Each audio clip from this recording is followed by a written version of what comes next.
Apa kabar pemirsa TVR Parlemen dimanapun Anda berada? Berjumpa lagi dalam program TVR 17 bersama saya Elisa Purba.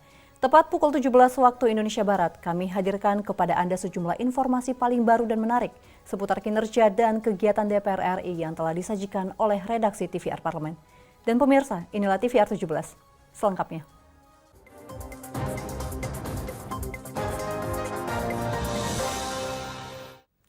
Kementerian Perhubungan memprediksi ada 3 juta pemudik yang akan menggunakan moda transportasi laut untuk meninggalkan Pulau Jawa menuju Pulau Sumatera.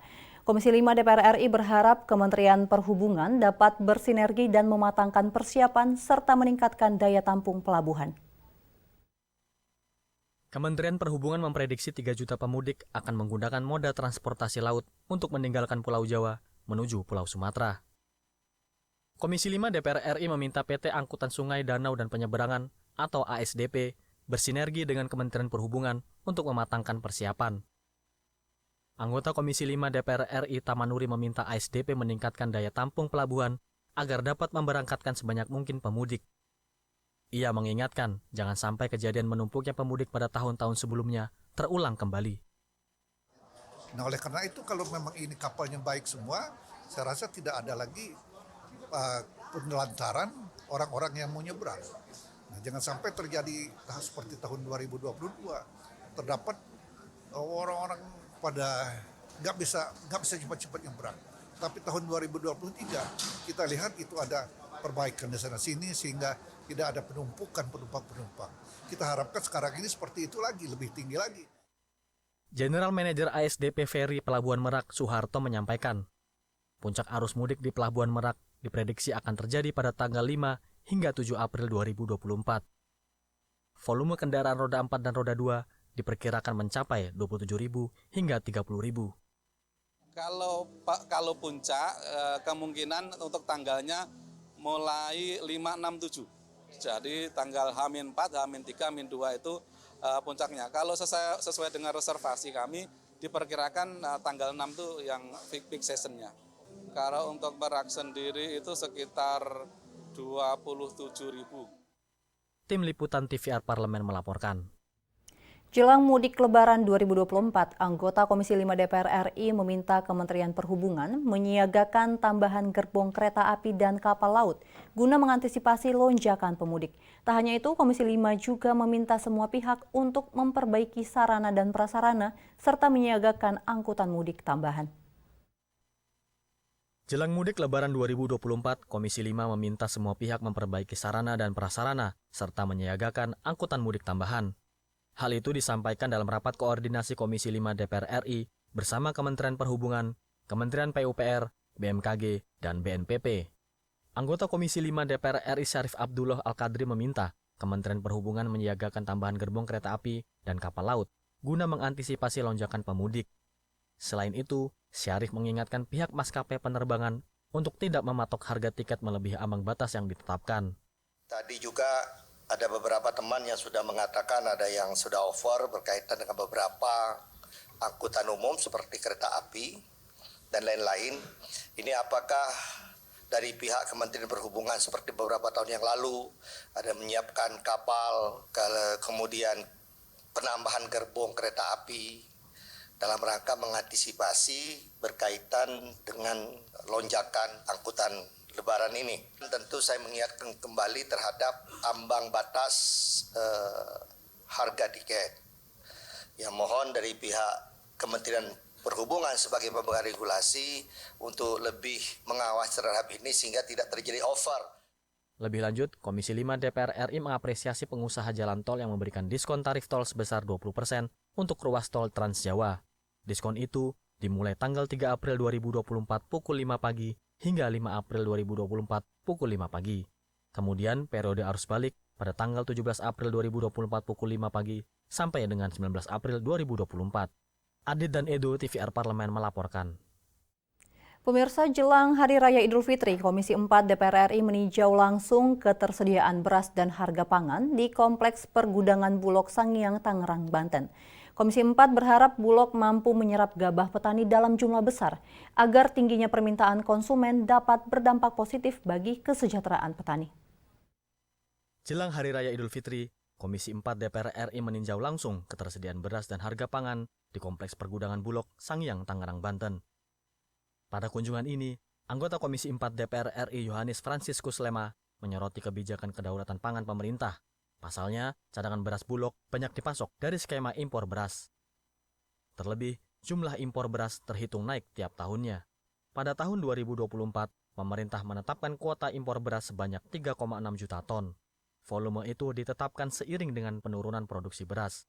Dengan kata lain, stabilisasi stok dan harga beras Indonesia semakin bergantung pada importasi. Yohanes Franciscus mendesak pemerintah untuk menganalisa menyeluruh situasi ini, sehingga dapat menghasilkan kebijakan yang tepat. Berarti sebenarnya kan rupiah atau uang kita itu kan lari ke luar negeri dan menguntungkan petani luar. Nah, kalau ini yang terjadi, kita hanya berkutat pada persoalan mewujudkan ketersediaan atau mewujudkan ketahanan pangan atau food security. Padahal konstitusi kita bukan bicara food security. Bicaranya itu adalah pada kedaulatan pangan. Bicara pangan, bicara hidup dan matinya sebuah bangsa. Karena itu, karena ini aspek esensial dan primer, kita tidak boleh tergantung pada impor dari luar. Nah, persoalan ini yang hari ini belum bisa dijelaskan oleh seluruh stakeholder yang mengurus tentang pangan, terutama beras. Dalam kondisi ini, Bulog diharapkan mampu menyerap gabah petani dalam jumlah besar, sehingga tingginya permintaan konsumen dapat berdampak positif pada kesejahteraan petani. Dari Tangerang, Banten, Aang Nugroho, TVR Parlemen melaporkan. Revisi kedua atas Undang-Undang tentang Desa akhirnya disahkan dalam rapat paripurna DPR RI.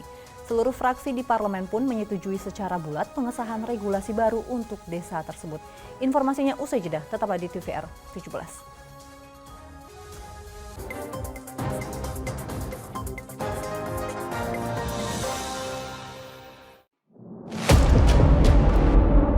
Sini ditambang, konflik yang terjadi, warga sini tidak mengizinkan.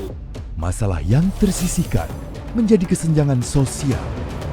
Ya namanya rakyat kecil gak bisa apa-apa, mau komplain juga gak didengar. Sebab apa? Itu menyangkut isi perut kami semua. Bagaimana memutus keterbatasan untuk didengar? Jadi kalau misalnya masyarakat sudah merasa tidak lagi ada yang memperjuangkan aspirasinya, maka masyarakat memang sangat berhak untuk meminta dewan yang mewakili mereka di parlemen. Kami menyusuri batas-batas peristiwa, mengurai berbagai polemik yang terjadi, meluruhkan suara-suara marginal, menjadi nyata dalam setiap aspirasi, melaksanakan tugasnya sebagai wakil rakyat. Saksikan Aksi Dewan setiap hari Senin dan Rabu pukul 10.30 waktu Indonesia Barat, hanya di TVR Parlemen.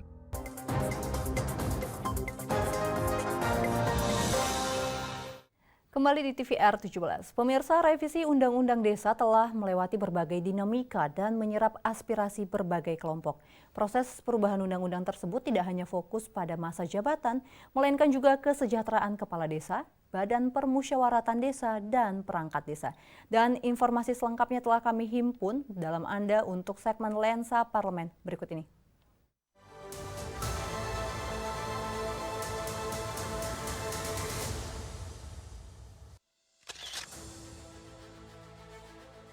Apakah rancangan undang-undang tentang perubahan kedua atas Undang-Undang Nomor 6 Tahun 2014 tentang Desa dapat disetujui untuk disahkan menjadi undang-undang?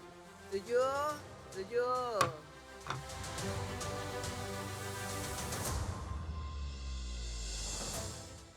Revisi kedua atas Undang-Undang tentang Desa akhirnya disahkan dalam rapat paripurna DPR RI.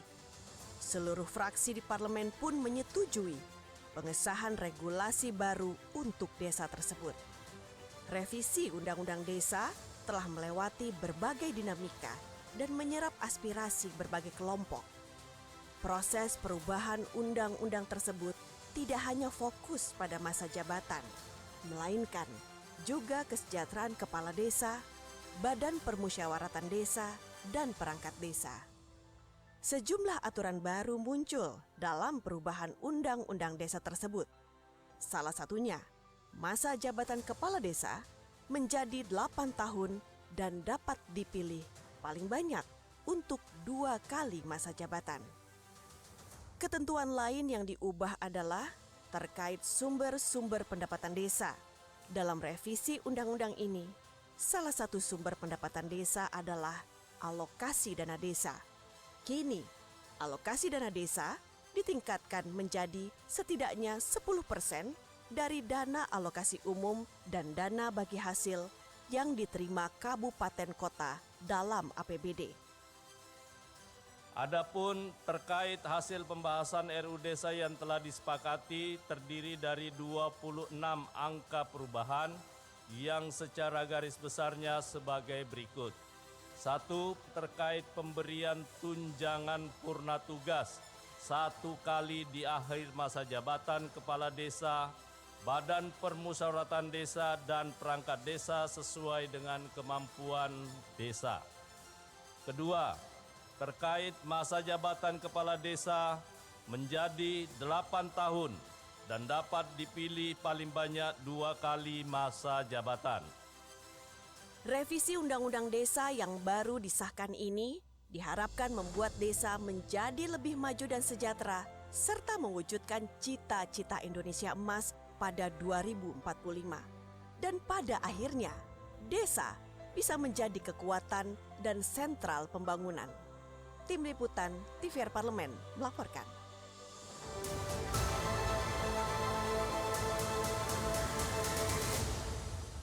Komisi 2 DPR RI menggelar rapat kerja dan rapat dengar pendapat dengan Mendagri, Ketua KPU, Ketua Bawaslu, dan Ketua DKPP membahas mengenai evaluasi penyelenggaraan pemilu 2024. Dan informasi selengkapnya pemirsa akan kami hadirkan usai jeda berikut ini. Tetaplah bersama kami.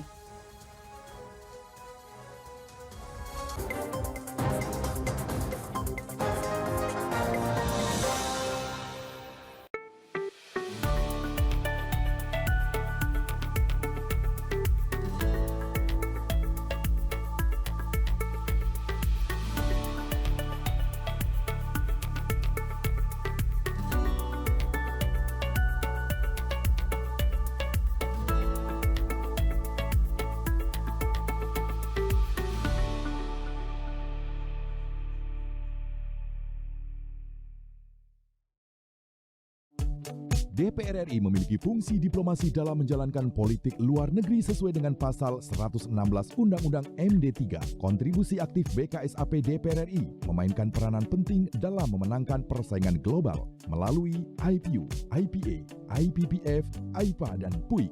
BKSAP memiliki komitmen yang tinggi dalam krisis kemanusiaan dunia. Fungsi diplomasi dijalankan untuk mendukung upaya pemerintah dalam melaksanakan politik luar negeri.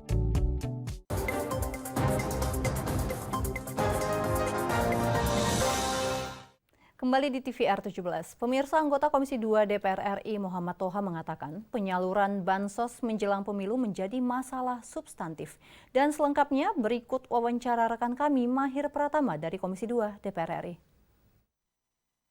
Pemirsa TVR Parlemen dimanapun Anda berada, saat ini saya telah berada di ruang rapat Komisi 2 DPR RI, di mana Komisi 2 DPR RI melakukan rapat kerja dan juga rapat dengar pendapat dengan Menteri Dalam Negeri, Ketua KPU, Ketua Bawaslu, dan juga Ketua DKPP untuk membahas terkait dengan evaluasi tahapan pemilu tahun 2024. Dan menjadi highlight adalah terkait dengan bagaimana sistem informasi yang dimiliki oleh KPU sebanyak 6 sistem informasi untuk mendukung pemilu ini, dan juga terkait dengan kapasitas penyelenggara ad hoc yang ada di lapangan, serta juga ada 1.100 lebih penyelenggaraan atau juga pemungutan suara ulang di seluruh Indonesia. Dan untuk mendalami hal tersebut, misal saya telah berada atau juga bersama dengan anggota Komisi 2 DPR RI, Bapak Muhammad Toha dari fraksi PKB Dapil Jateng 5. Pak Toha, terima kasih sudah bergabung bersama kami. Pak Toha, baik, terkait dengan evaluasi tahapan pemilu 2024 yang baru kita lalui, Pak Toha, terkait dengan sistem informasi yang kita tahu salah satunya adalah Sirekap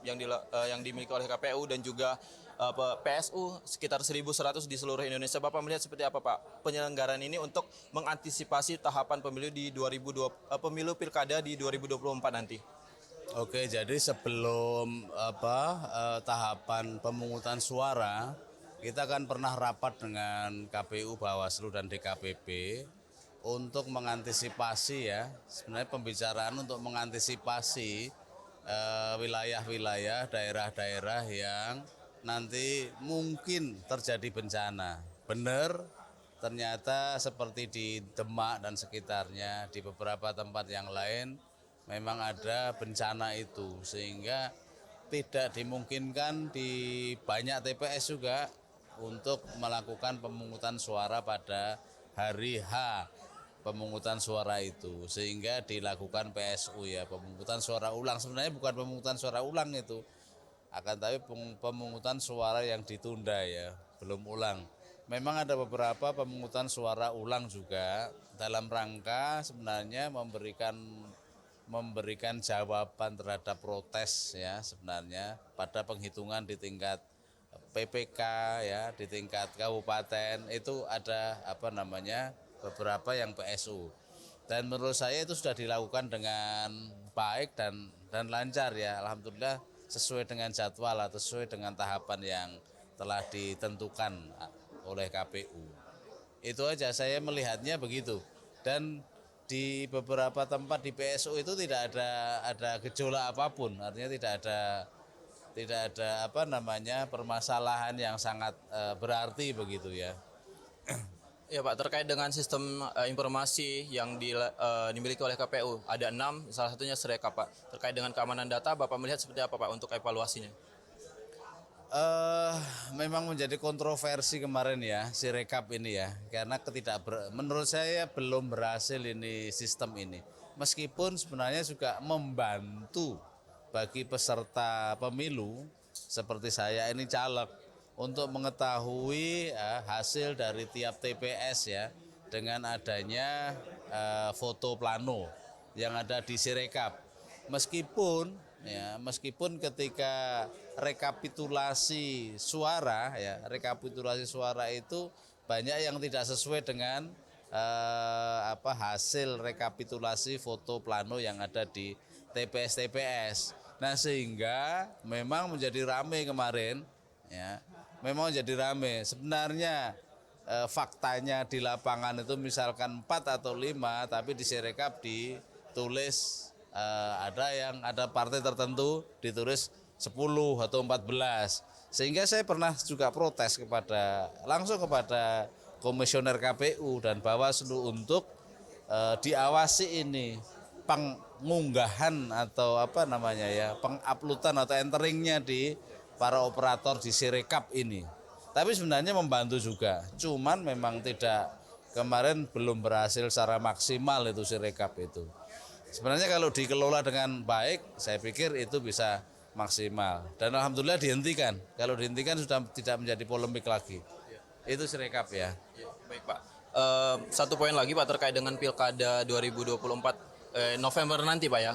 Ini KPK mengusulkan bahwa untuk menghentikan kalau ada penyaluran bansos Pak, untuk meminimalisir politisasi bansos nantinya di November 2024. Bapak melihat seperti apa Pak dari Komisi 2? Ya kalau kita melihat kemarin ya, sebelum ke Pilkada ya, kemarin tuh ada masalah-masalah teknis maupun masalah substantif ya. Masalah substantif kepemiluan itu termasuk kemarin ya penggelontoran bansos dan sebagainya, kayak gitulah, ketidaknetralan aparat dan sebagainya. Itu sebenarnya masalah substantif yang sebenarnya mau kita evaluasi hari ini. Baik, terima kasih banyak Pak Toha atas waktunya. Baik pemirsa, demikian tadi wawancara kami bersama dengan Bapak Muhammad Toha dari fraksi PKB Dapil Jateng 5 terkait dengan bagaimana evaluasi tahapan pemilu 2024 dan Pilkada nantinya 2024. Saya Mahir Pratama beserta tim liputan melaporkan dan kembali ke studio. Baik, terima kasih rekan Mahir. Dan selanjutnya pemirsa, apa saja menjadi topik perbincangan di media online nasional pada hari ini? Usai jeda, tetaplah bersama kami.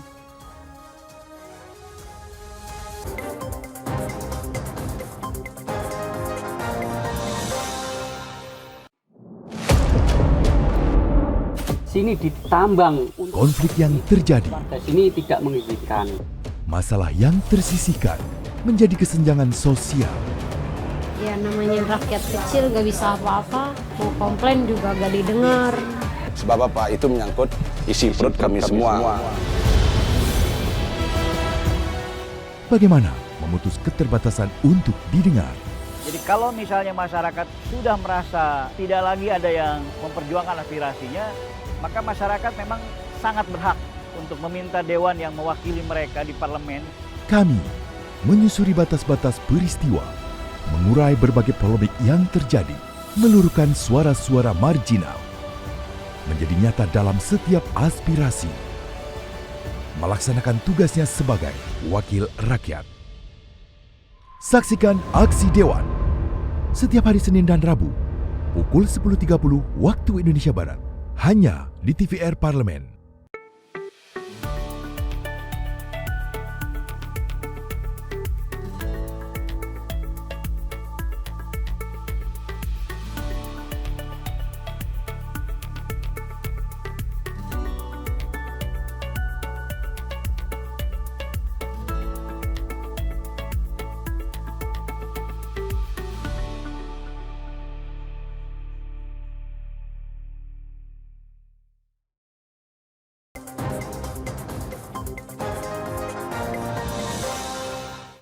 Kembali di TVR 17. Ya pemirsa TVR Parlemen, kali ini kita masuk ke segmen media online nasional. Mari kita simak isu apa saja yang menjadi sorotan media, serta tanggapan dari sejumlah anggota Dewan. Bersama rekan kami, Zia Ulbar.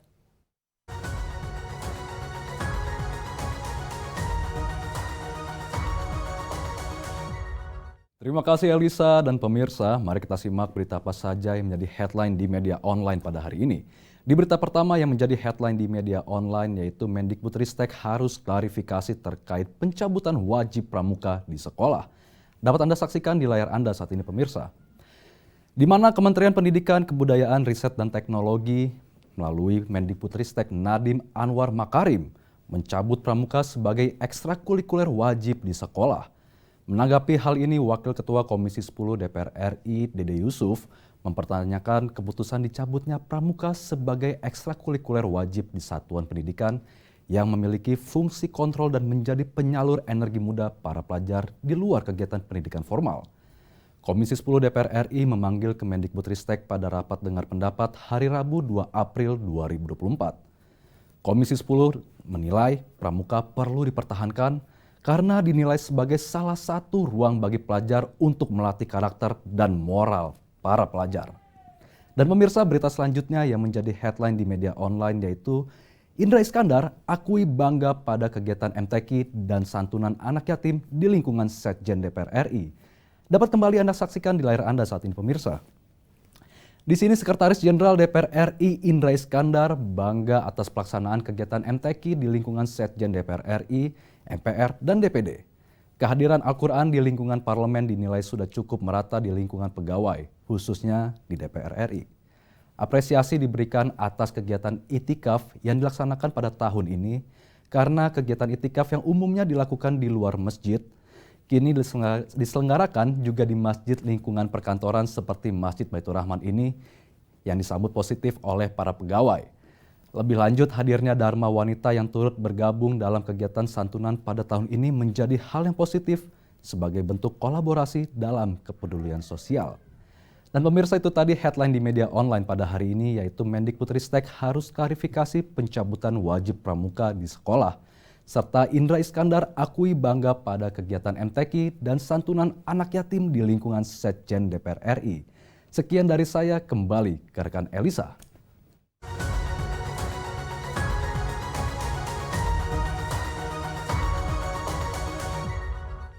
Baik, terima kasih rekan Zia yang telah menyampaikan sejumlah update sorotan dari media online nasional pada hari ini. Dan pemirsa, segmen media online tadi sekaligus menutup program TVR 17 edisi sore hari ini. Saya Elisa Purba beserta seluruh kru TVR Parlemen yang bertugas tentunya mengucapkan terima kasih dan mohon pamit undur diri dari hadapan Anda. TVR Parlemen, referensi Indonesia.